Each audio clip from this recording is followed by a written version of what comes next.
with a big stand like Stone Cold with a few beers. Play the game, I end the game, I'm champion, I'm Triple H. Undertaker, I'm your maker, bury the brother like Kane. Ooh, 1-3, hit the tombstone, hit the choke slam on face. Ooh, yeah, like a macho, heel turn like a muscle. If you sell a lot of tomatoes, I'ma keep a couple models. Ooh, and you may call me HBK. When I'm tuning up the vein, you best be getting in my way. Ooh, yeah, I'm degenerate, I love it, yes, I love it. If you wait down with that, then I got two words for you, suck it. Too sweet, put your fangs up. Too sweet, pour another cup. Let's be busy, 23, got me feeling way too sweet. Ooh. Welcome everyone to your longest running Australian wrestling podcast, Wrestle Radio Australia. I'm your host, Todd Eastman.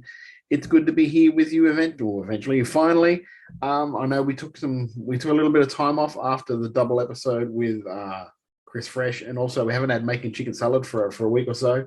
That is purely because with chicken salad anyway, my co-host Lachlan Albert unfortunately got the vid, so he's in a world of hurt for about a week there. So best of thoughts and prayers, whatever it is, to Lachlan. He'll be back really soon, so we'll be able to finally talk about all the stuff that's going on over in America with Dusty Rhodes and Dusty Rhodes with Cody Rhodes and all of that jazz on making chicken salad. But this week is Wrestle Radio Australia, and the guest I have is possibly one of the men in Australian wrestling who I probably respect the most, aside from his brother, of course, Chris Basso. That is Mat "GRIMM" Basso. There's a saying that I reckon JBL used to say all the time. If he smells like smoke, it's because he's been walking through fire. And this man, for the past 2 years, has been walking through fire. We'll tell you all about that in our interview coming up. They've got a big couple of weeks in Adelaide for Riot City Wrestling, of course.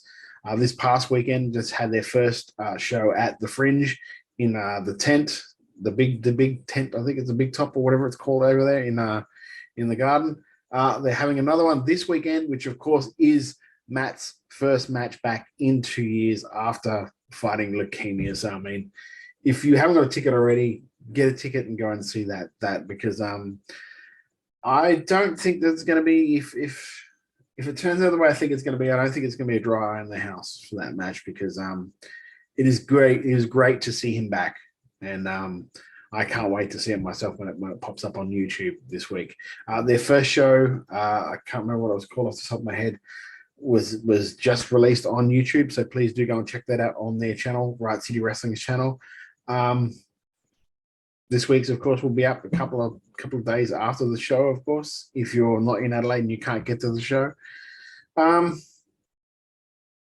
This episode is one where we talk about all the stuff to do with what happened to him, his situation, all of that. Like, I can't really go into it, because if I went into it, it'll spoil it. I'm not going to lie. Maybe cried a little bit there in this episode, and that just goes to show you the feelings that are there when it comes to myself anyway, and anyone involved with Riot City Wrestling. Because even though I'm up here in Queensland now, Riot City Wrestling is still my home. That's still my family, and Matt is very much one of the heads of that family. And if it wasn't for Matt, if it wasn't for Cree, if it wasn't for guys like Brad Smythe, Dane, Luke, Big Brody Marshall, who I went training with, Luke Santa Maria, I wouldn't be doing what I get to do every week when I do this show, and be able to get to do what I do when I go out and able to perform myself as a manager. And for that, I will be forever grateful to Matt and Cree and all of the gang at Riot City Wrestling. Before we get to the interview, though, please do go and subscribe to us here at Wrestle Radio Australia on YouTube. Spotify, you can follow us on Apple Pods. We're all over that as well. If you do go to the Apple Pods, give us a 5-star rating review. Helps us get inside more ears and share the show about professional wrestling right here in this country. I think, also we're on Facebook, Wrestle Radio Australia, and also on Twitter and Instagram at Wrestle Radio AU. So enough of me spruiking all of our stuff. This is a very special interview with a very special man, Mat "GRIMM" Basso, and we'll be back after this right here on Wrestle Radio Australia. This is the Bro Day Pod. I think like a crocodile has like the bite force and and like the rip and tear, but I feel like a shark and way roll. too much teeth, man. Way too many teeth. Too much teeth. Too many teeth. Like just tear flesh out of it. If it's a great white as well, I feel like a shark's got it. Yeah, I guess so. I don't know. If I'm in there, I could choke out a shark. Oh my god, dude. What is this? You turn into Is a triple is that all threat. this podcast is? This podcast is just to prove, just for you to convince the world that you can fight every animal. Oh, I'm so heated now. Shut up. It's a triple threat. Who's taking the pin? If it's a triple threat. It's a triple threat. I'll be the crocodile first. And then I'm coming for Elimination. It's an elimination. You're taking them both out. Nah, bro. This came out of nowhere. That came out of nowhere. That's it. At any point, all you want to do is prove you can fight animals. Go to the next one. Go to the next one. All right. Go to the next one. Okay. Follow Bro Day No Plan B podcast on Stitcher, Spotify, YouTube, or anywhere you get your podcasts. Mat Grimm Basso, it is so good to see your face, mate. How are you doing today? Mate, I am living the dream. I think that's the term, isn't it? Yes, it is indeed, sir. Yeah. Dear. You've We're got a to few be. days away. I think the right mix of excited and nervous. I'm just pumped to get back in there. You've got to be, because like they even had the show. You're doing 3 shows in a row, like week to week to week. So Yep. You've already seen, because you weren't on that first show, you've already seen what it looks like. You've already seen so you've got an idea of what it's going to be like for you next week. After 2 years, how much does this feel like almost your first match all over again sort of deal? Oh, it definitely does. I feel the nerves and the pressure of it being the first one back. I said to the guys real early on that when I am ready to come back, I don't want to come back and just like fill a spot. You know, I didn't want to do, in all respect, I didn't want to, undertaker it and just get the book for the sake of booking. I wanted to come back and be, decent and still be able to go. So there was the potential to come back earlier, and actually, we turned it down and just went, I don't know, we're not ready yet. And eventually we had to sort of pull the trigger and just go like, all right, if I keep waiting until I think I'm perfect, then I'm never going to debut. I say debut because it feels like it's been that long. And this was sort of like, it was almost a serendipitous sort of moment where I think my last show was 29th of February 2020, and this one's the 26th of February. So it's almost exactly 2 years. I don't know. I almost thought, no joke, of going, you know what? If that was my last match, that's a bloody good match to end on. Yeah. And 4 seconds later, I'm like, nah. So let's talk about this, what you've been through for the last 2 years, because you pretty much went on. It was like a week of probably one of your like happiest moments where you and your beautiful wife had were announcing that you were about to have a child, and then next thing you know, tell us what happens. Surprise, surprise. So, like you said, it was such a mix of beautiful moment. We just announced that we were having our first little baby boy. We didn't say boy yet, we just said baby, which was really cool.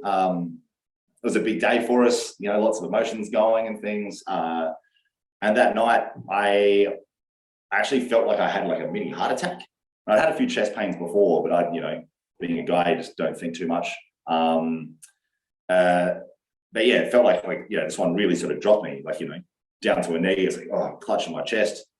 Like maybe it's just the excitement of the day. whatever it is, lots of stuff going on, have a shower, in the shower, same sort of thing. Oh, big chest pain. So much to my annoyance, I sort of agreed to go to the doctor in the morning. Sort of like, I had that moment where, once again, as all guys do, you sort of think to wave it off, but I was like, okay, I've got a little fella on the way now. I've got a little baby on the way now. I actually have to be responsible. I actually have to go get this checked now. Like, and lucky I did, because, so yeah, so that next morning, went to the GP, had to explain, you know, I had some chest pains, felt like a little heart attack. He's hooked me up to the machines, EKG, ECG, there's only a G there. And you know, checked my heart, all looked good. It's like, okay, well, that's weird. Let's just send you off for some scans just in case. But yeah, it was, you know, sort of under the impression of I'm a young, healthy sort of fella. There shouldn't really be anything too alarming. So yeah, so he sent me off for a scan. I'm sitting there, they had the scan done, and I'm sitting there in the waiting room for about half an hour. And then I see doctors running around relatively frantically. And I said, no, okay, well, no one's come up to say anything to me yet, so maybe there's something else going on. No worries. You know, another 15 minutes pass. You know, still nothing. Still, I've been sitting in the waiting room for about 45 minutes waiting for results and things. Then my phone rings. It's my GP. I'm like, g'day. How you going? It's like, oh, I told you yet? I'm like, told me what? Oh. Like, can you pass the phone to the doctor there, because they need to explain something to you? So I handed it over. He's done a few solemn, like, yeah, okay, all right, yeah, we'll tell him, and hand the phone back and hang up. I'm just, at this point now, I'm kind of freaking out. Yeah. So yeah, they had to tell me that the scan was a bit of a surprise. They found a mini football size, about that big, bit of a growth wrapped around my heart. I had a collapsed lung. The other lung was filled with pneumonia. Apparently I just was not in good shape.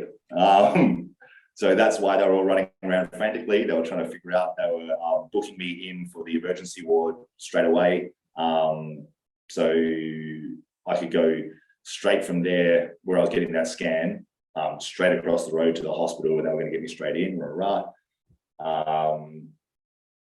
So at this stage, Donna's at work.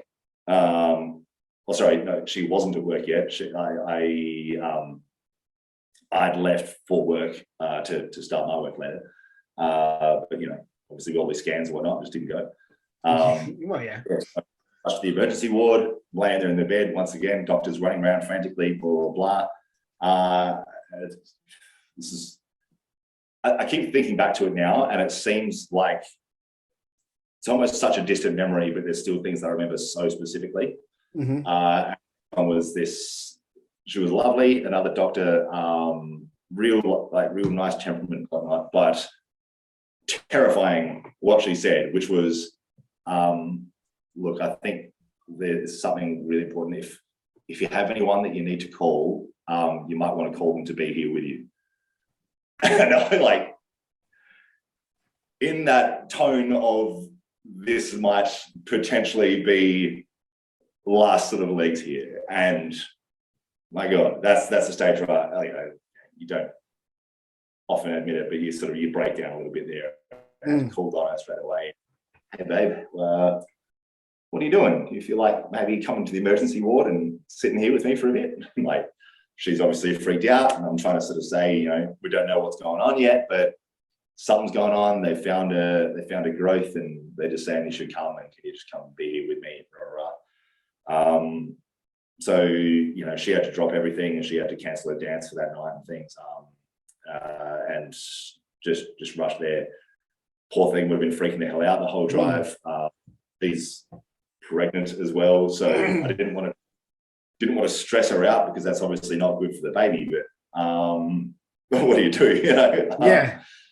But yeah, so then, you know, then they had to explain that, you know, they found the growth. They don't know what it is until they get a biopsy of it. But yeah, just explained where it was, what it was doing, off for more scans. And And yeah, from that point, we basically just didn't leave the hospital. It was just, you're in there now for the next fair while. Wow. So yeah, so it really caught us off guard because, I mean, a few days before that, I was still training. I felt weaker than normal, but not by, like everything I'd sort of justified in my head. So we're actually doing renovations on our gym. So I'd been out of regular training for about a month while I was doing renovations. So then when I got back to training, I was like, oh, okay, I've obviously lost some fitness because I was doing that instead. No worries. It's not got a giant growth in my chest, I'm just a bit tired. Yeah. Yeah. So, anyway, a few days later, lots of tests, lots of scans, sticking giant needles into my chest and things. We found out it was lymphoma.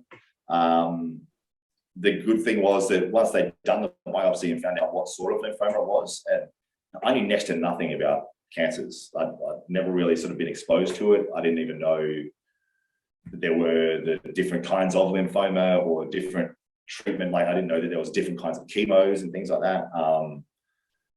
But yeah, once they found out exactly what it was, the good news was that it was a relatively treatable one. It was just that they got to it in a fairly late stage and it was fairly aggressive. So yeah, but they were reasonably confident. It was just going to be a pretty intense next few months, really. So yeah, so there you go. So that was it was an unexpected stop. Yeah. And then so it was 6 months worth of chemo. They gave me heaps of information on what the cancer was, what the treatments were, what the different kinds of options were. Because it was on my heart, they wanted to avoid doing radiotherapy because that was going to weaken my heart later on in life. So they could have either done a 1-day chemo and radiotherapy later, or they could skip the radiotherapy and do a 5-day chemo, which is a more intense one. But it means that, hopefully they get to avoid the radiotherapy at the end. Luckily, all went well. And I'm now at the stage where it's clear. There's still a bit of a growth in there, but it's benign. So it's just dead tissue now, which is great.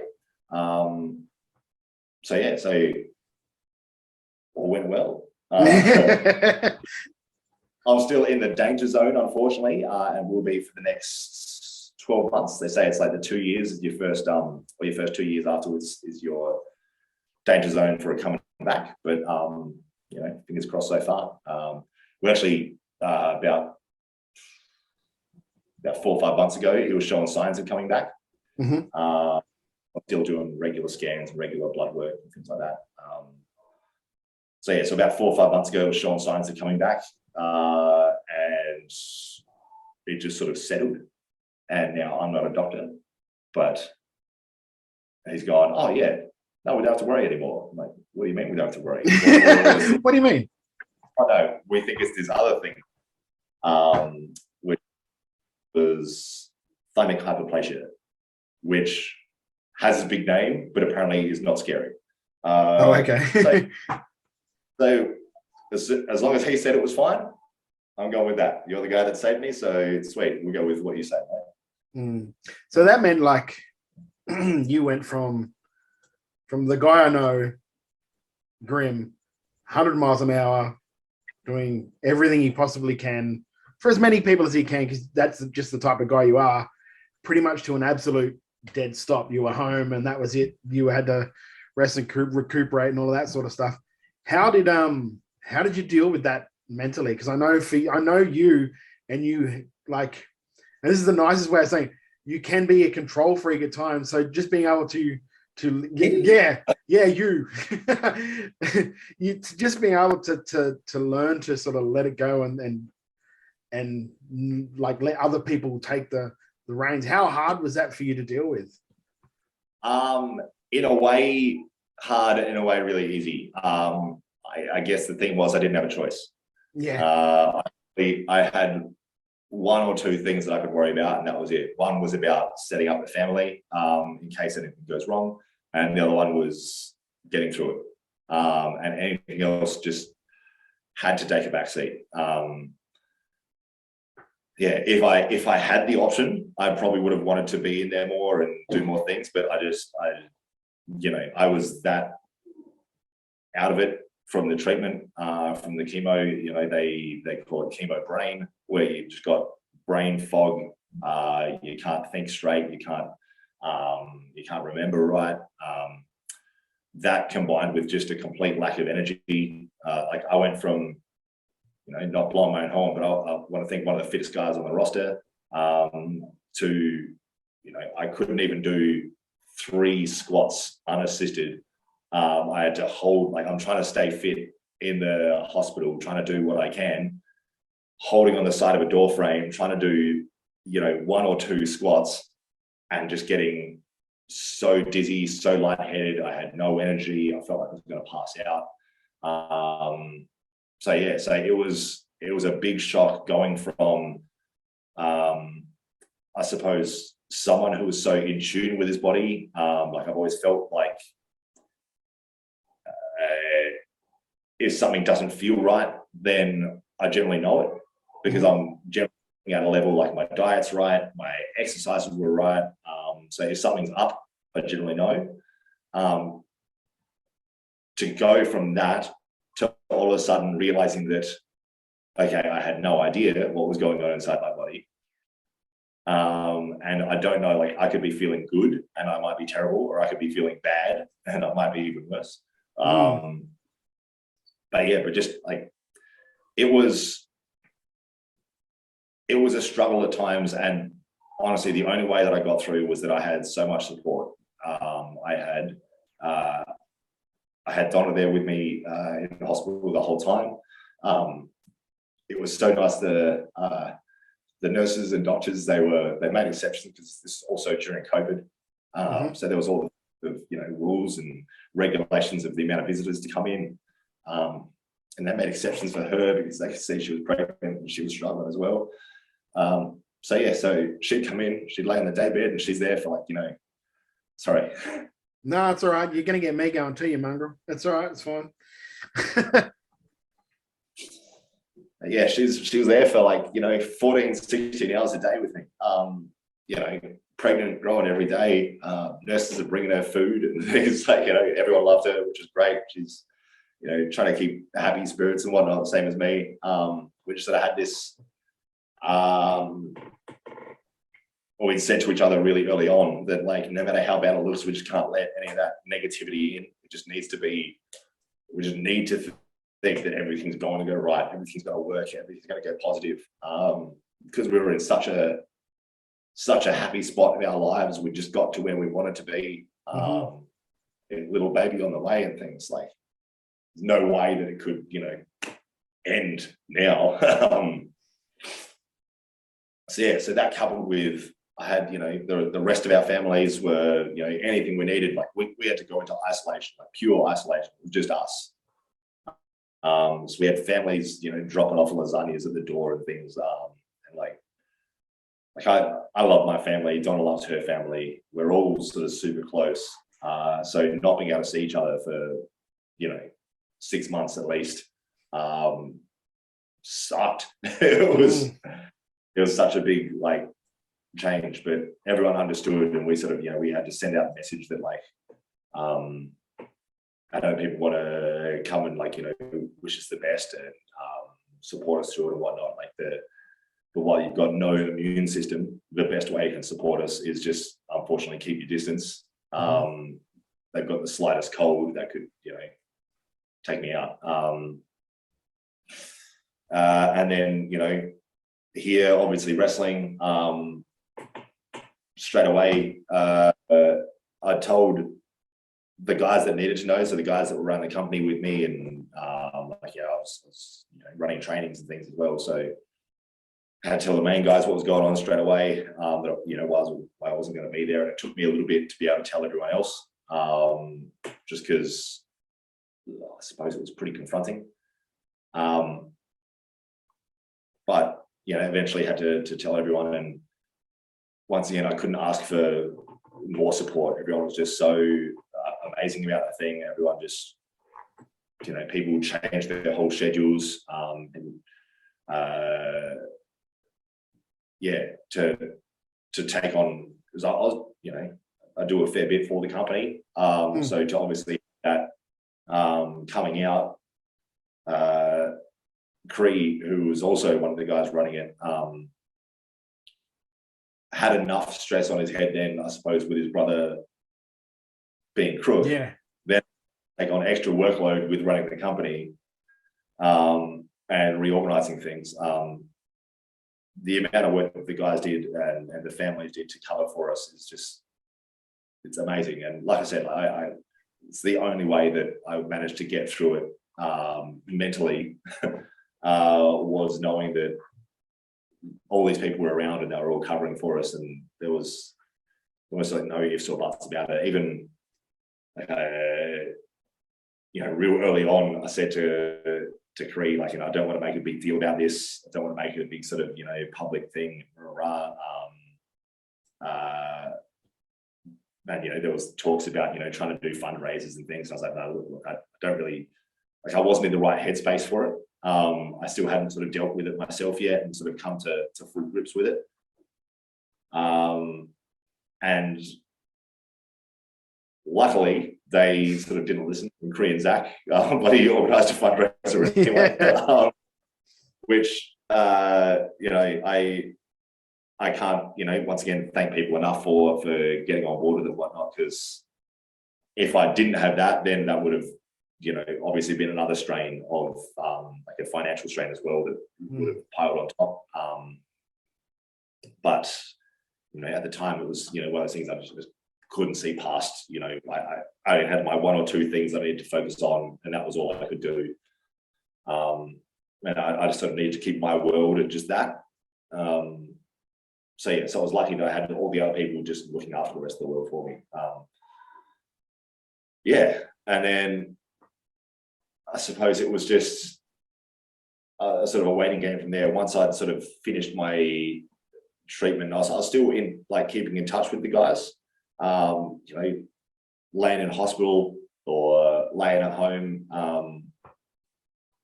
there's only so much you can do. So you message each other, you make jokes about bloody almost dying and things. Joking's the way to cope with it, I think.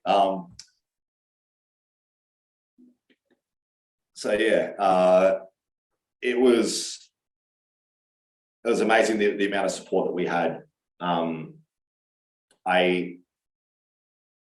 I'd be lying if I said that in that headspace I didn't have a few dark moments, but the amount of people that were around me and the caliber of the people that were around me and the caliber of the mindsets of those people that were around me, anytime I was having a dark day, it would just pick me straight up.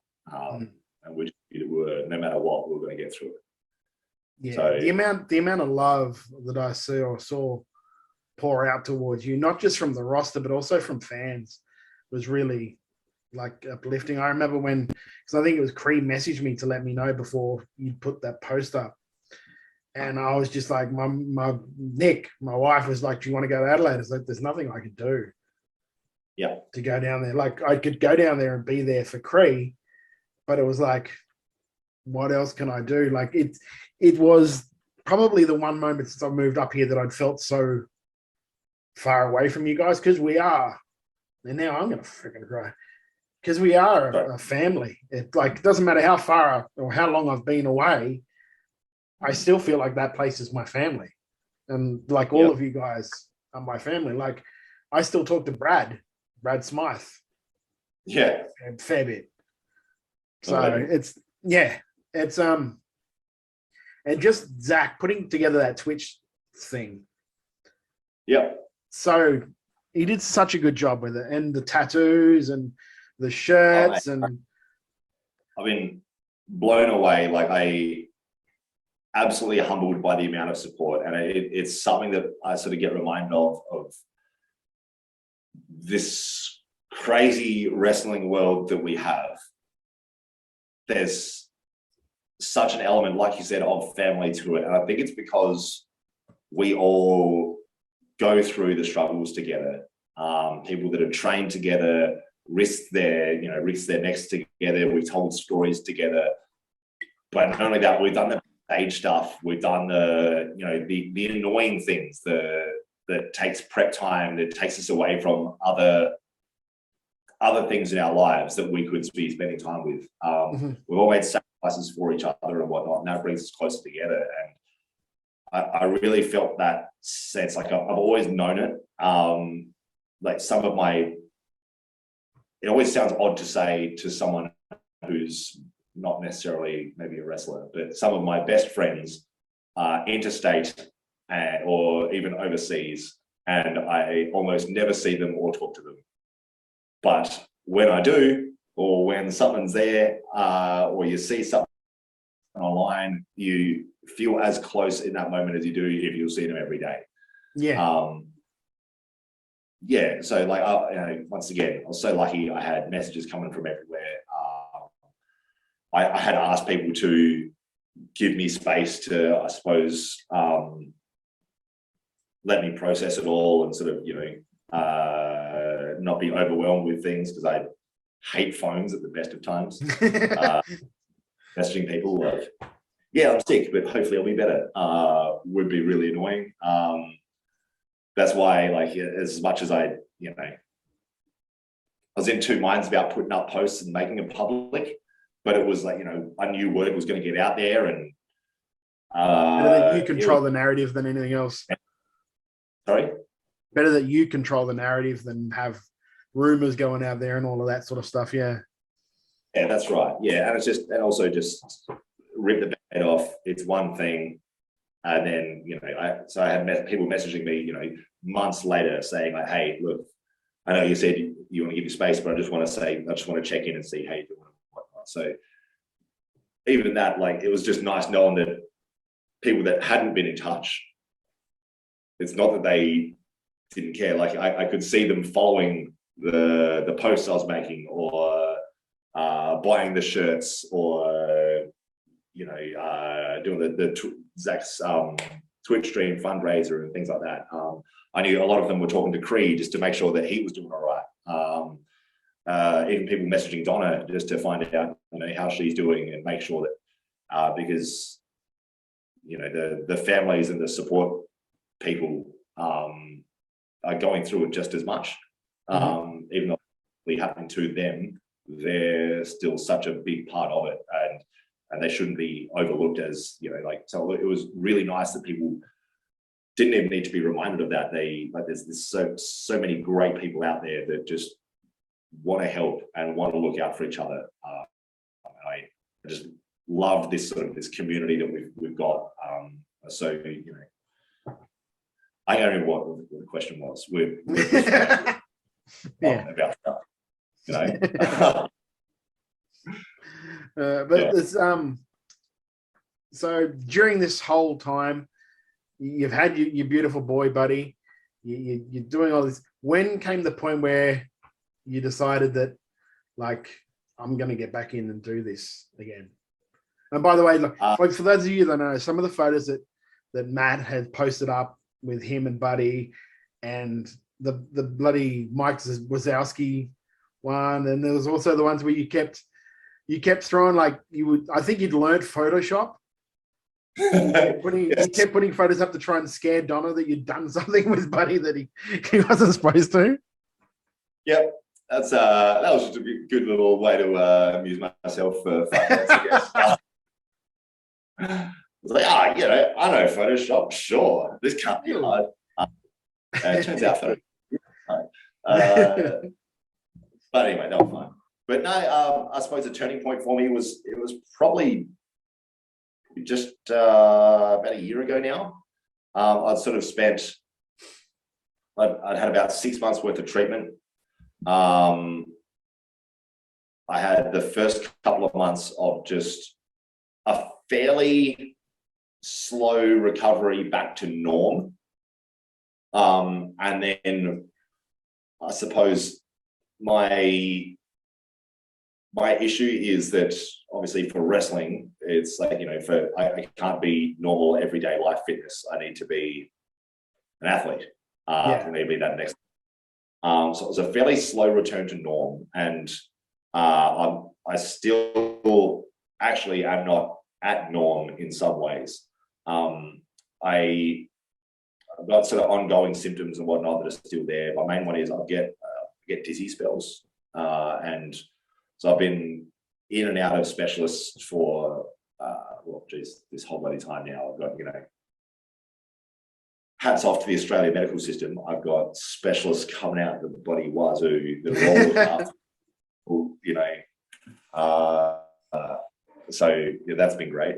But yeah, we're trying to find out why I'm still getting dizzy. It just sort of seems to come on sometimes at just random times. You know, like when you get up off a couch too fast, and occasionally you get that room starts to spin. Or it's like that. But I'll get it maybe 5-6 times a day. If I'm exercising, I'll get it 5-6 times in that hour. So it's not like a blood pressure thing, or no? That was the thought. Thought it was blood pressure. Blood pressure's fine. My heart rate has slowed, so my heart rate drops down to 45 beats a minute now.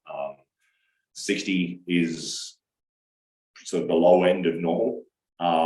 So dropping down that far, we thought, okay, maybe that's it. Maybe it's that we're not getting enough oxygen up to my brain. Off to another specialist. 24-hour bloody monitors and whatnot all hooked up. Me recording when I'm getting dizzy and what the heart's doing at that time, blah, blah, blah. And no, that got given the tick. So, all right, so we know it's not that. All right, Jill, what else could it be? So my next one's going to be a ear, nose, throat specialist. They've done checks for vertigo and things like that. But yeah, you know, that's the next step as well. So I sort of, in a way, trekked back to norm in that I can walk around now. I can do 10 squats, and it's not like a big issue of body weight squats or things like that. But these dizzy spells come on, and you know, sometimes they're 30 seconds, sometimes they're an hour. So I still got to try and figure out what the hell's going on there. And that's been the big, I suppose, headache for me in terms of getting back to fitness, because we having a good training, next minute, dizzy, got to sit down, rah, rah, rah, you lose all that heat, your body starts to cool down, you try and get back into it, it's a bit harder, rah, rah. So it's been a lot of spitballing and trial and error with exercise physiologists and things as well, trying to work out, all right, exactly what movements are setting it off, what am I eating during those days, what am I, you know, we're trying to look at everything from nutrition to, you know, is it head movements, is it compound movements, is it isolating movements, is it, you know, a whole bunch of things. I'm just trying to sort of pinpoint it. We're getting a bit stuck. So yeah, so it's been, like I said, that first couple of months of trying to get back to norm was fairly slow, and it was my own stupidity. For whatever reason, I thought, once the treatment's over, I'll bounce back. I'll be glad. No worries. You quickly learn that that's just not the case. So I had to jump on, not had to, I've been on the whole time now. I've jumped on these online communities as well, like Facebook groups and things like that, people that have gone through similar things. And you know, you hear some of the stories on there. It's odd because I'm one of the younger people. So most of the people that I'm talking to, or even the specialists that I'm working with, lots of the time they're working with people that are, you know, 60, 70 years old, and they're trying to get used to being able to walk down to the shops again and do some groceries or something. Meanwhile, like, you want to, yeah, I want to be wrestle a 30-minute match. Like, oh, okay, we haven't had this come up before. I'm like, yes, all right. So,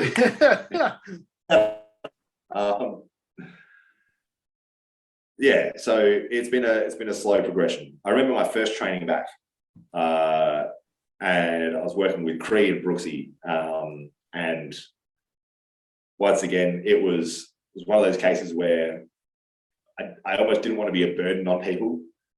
I had, Brooksy sitting there like, no, come on, mate, we'll get through this, mate, come on. And, he's squatting at 100 miles an hour and doing things. I'm holding onto the rope. I'm like, oh, 1, 2, struggling, and he's just, everyone's just nonstop encouraging the whole time. No matter how slow I was going, they were celebrating everything with me. I'd do a roll and there's claps, and, it felt like a big win for me just to be able to sort of set foot back in there again, even though I knew it was at that point. I'd come to realize this was going to be nowhere near as fast as a recovery as I'd originally thought it was. I knew I had to start somewhere. I had to take that first step to get back in there. And yeah, it was a hard slog. But once again, through the encouragement, through the amazing community we've got, I managed to get back to somewhere where I'm relatively happy. I know what vertigo is like, and vertigo is the son of a bitch, because I had a really bad case myself for a while there, and then came good. But I know what that's like when you just can't maintain your focus of an eye, you know what I mean, to a spot, because it just keeps moving. Well, yeah. And that's been my biggest fears is, even when we're practicing moves or sequences, there'd be things where I'm like, I'm pretty sure that movement's going to set me off, and I don't want to pick someone up, get dizzy, drop them on their head and hurt someone. Yeah. So even that, I've had to sort of pick my battles with how I'm feeling on the day, knowing, what I have or haven't exercised throughout that day, what I've eaten through that day, and then go, all right, based on all that, do I think I can do this movement safely or not? And if I can't, then unfortunately that's one training back that I'm going to miss out on, that I've got to make up for later. So I know it's like it's one more day later that I'm, expecting to come back. So I've got to pick my battles, but it's obviously you've got to do that. Number one thing with this sport is safety. And look it up. So it's been definitely an interesting recovery time. I'm trying to get in tune with my body again and trying to sort of, I know, once again, the weight amounts when I was exercising before, I know what I was capable of, and I know that I'm not at that anymore, but hopefully I'll get there one day. Anytime I've just got, little goals, I'm going to make little wins here.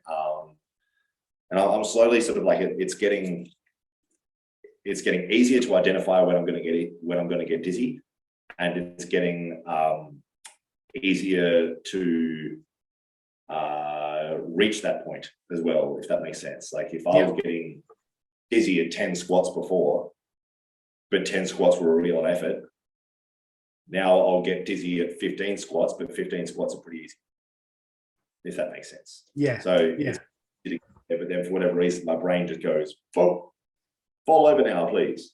Oh shit. So yeah, I don't know. I actually thought I was going really well, and then it was about 3 weeks ago now. I had one really bad session where I was ended up just sitting down for about an hour. I just couldn't get up. Every time I tried to stand up, straight back down. Boom.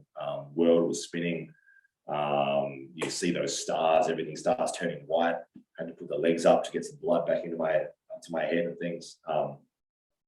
That one sort of came out of nowhere.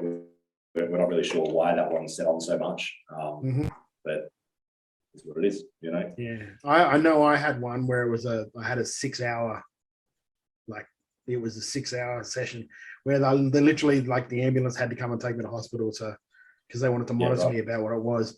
It turns out, how you have those, I'm sure you've heard all about it, you got all those little hairs on your inner ear, and they get wax or something, Chris. They reckon a huge chunk fell off, and that's what made me just go. But it was literally I was in the shower, the water hit me, and then bang. I just had to sit down. I virtually collapsed, and I crawled to the bathroom. Then at 2 o'clock in the morning, my wife just hears, "Nick!" from like 3/4 across the house. She's like, it's the scariest thing I've ever done. I walk around the corner to see my husband butt naked hanging over a toilet because it was just like everything was just leaving my body because I was so dizzy. But It was yeah, scary because it doesn't stop. There's nothing you can do to stop it. It's like, fuck, you just like kept my eyes closed. And my wife's like, can you look at me? So I'd rather not, if that's okay. As long as I keep my eyes closed, I'm fine. yeah, okay, yeah. No, it's definitely, yeah, it's weird. It's a weird one to try and wrap my head around. But yeah, but I mean, you know, same sort of thing. You know, we're talking about little buddy before, little fella. I could barely lift him, didn't have the strength to. If I had to hold him, I could hold him for maybe a few secs, and then I had to pass him back to Donna. And you know, now we're at the spot where, you know, I just hold him, throw him up in the air and catch him, and you know, run around after him because he's crawling around like crazy now. And so even, yeah, wrestling aside, there's obviously other goals that are huge goals, more encapsulating, and being able to have that good life with Donna and Buddy was the main goal, and that's well back on track. That's what we want to hear. How was the first bump? It was as expected. You know? The first bump back is never great. It had been probably about a year off at that stage, and you know, trying to get it's actually the ropes that sucked more. Running those ropes you build up your tolerance to it, but really you're just running against two wire cables. Yeah, you're running full, hoping that they're just going to stop you and send you back the other way. It's not a smart thing to do for any ordinary human. Once you've been doing it for a while, you still get used to it, but you take that time off to get used to it all again. So had their bruises going across the back and the shoulders again. But yeah, your body conditions pretty quickly. I think we're going all right. Yeah. I know Just after that. I know after the COVID break with the first show back, so it had been almost a year. We'd done a spot where like we were in a triple. It was a 4-way match, and I was managing Jake, and we'd done this thing where we tied Craven's gauntlets to the ringside post so he couldn't get. So eventually he breaks free and punches me. So I take the bump, and of course I'm taking the bump on solid, just concrete. And somebody actually heard me just go, "Why am I doing this again?" Just like, it's just like, oh. We must be idiots, man. We must be idiots. Yeah. But so the goal is to get this first match out of the way and see how you feel after that, or is it like you're back in and you're gonna go for it as hard as you can, or what's the deal? My goal is to just be back in. Obviously, as part of that, though, I do have to be realistic and go, let's see how we go with this first one. But I have no intentions of coming back for a one-off. If that's what it has to be, that's what it has to be. But that's not my goal. You know, if it means that I've got to keep training and I've got to keep trying to work my way around things, I'll keep doing that, because I don't know. I keep joking about being a lifer, or you know, wrestling till I'm 80 and stealing the spotlight from the young fellas that probably earn the spot more, and I'm just hogging it forever. Matty Funk. Yeah. But no, I'm gonna be around for a long time, and whatever capacity that's in, because as much as I love performing, my main love is actually coaching still. I love teaching the new fellas, and I was actually pretty lucky in a way that when I came back, we timed that with when we had a tryout. So I started my training again with a bunch of new rookies, and we went from basically day one training again. We learned to do all the conditioning. You got to do all your squats and your push-ups, try and get your fitness up. You do your rolls and your bumps and stuff again, trying to get all that rushed off with chain, running the ropes, all that sort of stuff. And you know, it was sort of lucky that I could drop myself right back to the basics at that time. I say lucky, but by design. I sort of said, like, you know, I didn't want to just jump back in on, you know, pro advanced nights and hold everyone back. I wanted to sort of, you know, ease myself into it and come up at that slow sort of a pace. So all the rookies are like, all the rookies are like, oh, that big guy's picking it up pretty quick. Yeah. It was like sort of confronting it in a way, but sort of cool as well. Go on, new fellas, I'm going to be at your level for this start bit. Like, I've been out of it long enough that I need to learn all this stuff again. I need to make sure that I can do it all safely. I need to make sure that I don't just skip this. It's the reason it's the first thing that you learn, all those, the bread and butter safety things, is because it's the most important stuff. Even things like your fundamentals with footwork, running the ropes, all the safety with that, or your bumps, your rolls, all that stuff. Like, you've got to nail that stuff first, because if you've got bad fundamentals, you're just going to be a bad wrestler. You've got to have good fundamentals. I had to get that stuff back. And you know what? That's probably such a good thing for that group to see. That like, because if they were fans before, they would have seen you wrestling, of course. To see you in like emphasize to them that this is what we all have to do. If we're out for this amount of time, we have to go back and learn our basics, because safety is the most important thing. Yeah. And look, it's not something that I'm going to necessarily enforce on other people. For me, I think it's the most important. So I enforced it on myself. And even that, like, it's where I was at. I could barely jog. I could barely squat. So what's the point of going to an advanced night where they're doing huge moves and sequences that last to doing 5-minute practice matches and things when I can barely get in the ring? It's not the right sort of spot for it. That would have just been an ego move of like, oh, I'm a pro. I don't need to be down with those. Like, it's a crap thing. I've always hated the thought process of fundamentals training is for rookies. I don't think it is. It's not rookie training, it's fundamental training. It's like essentials training, if that makes sense. Yeah, it's an ongoing process. Yeah, that's it. Yeah, so I hope that they got something out of it. That'd be cool if they did. I wasn't necessarily doing it to inspire them and go, hey guys, I'm dropping down, you guys can do it with me. But hey, I've talked to a few of them, and a few of them have said that, same sort of thing, that it is cool seeing me go from where I was starting out with them to, getting back on the show.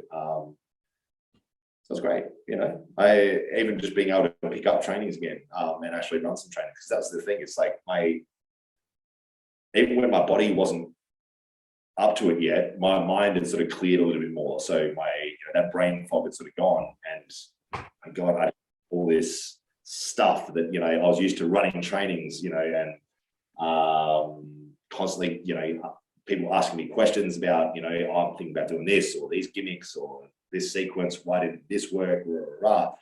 And me being able to sort of give it all the information. So I'm constantly thinking about this stuff.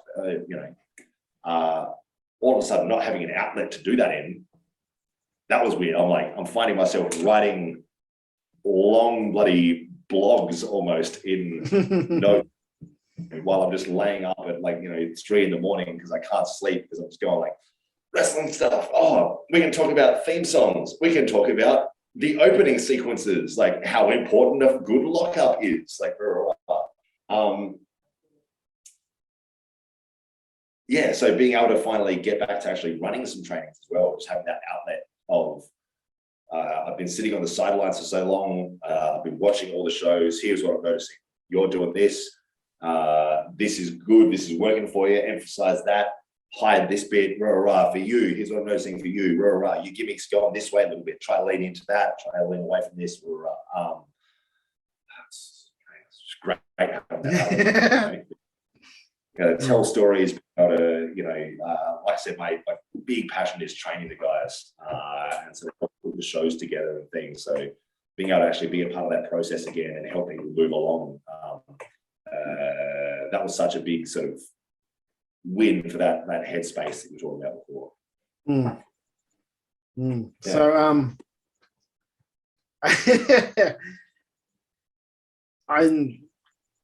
I want to thank you for coming on the show, mate. I know, like, you messaged me about it, and I was just like, I hadn't asked you before only because I just didn't want to intrude. Like it's everyone's personal sort of thing. So it's one of those things where I would like always love to talk to you because, you're one of the reasons why I get to do what I get to do the last 10 years now. Being able to chat about it, and thanks for doing it, Andy. Thanks for having me. That's all right. I think doing is great, mate. As well, I listen to your shows. You get the interviews with all the guys, and people get exposure that way. I think it's great for the industry, and people should be getting around. Thank you, sir. But yeah, like this Saturday night, I think tickets are still out. Fringe Ticks for Raise Your Horns. Get around it, guys. Going. Quick. What was that? Not many tickets left though, so people are better getting there quick. There you go. Once again, Matty, I just want to say thanks for coming on.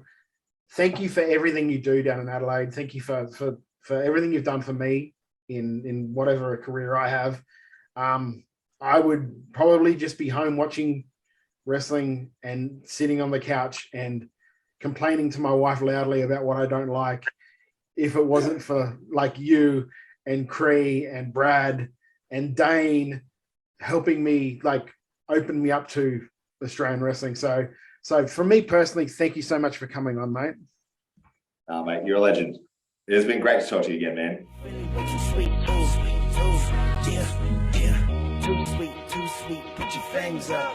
Too sweet, pour another cup. Let's be busy 20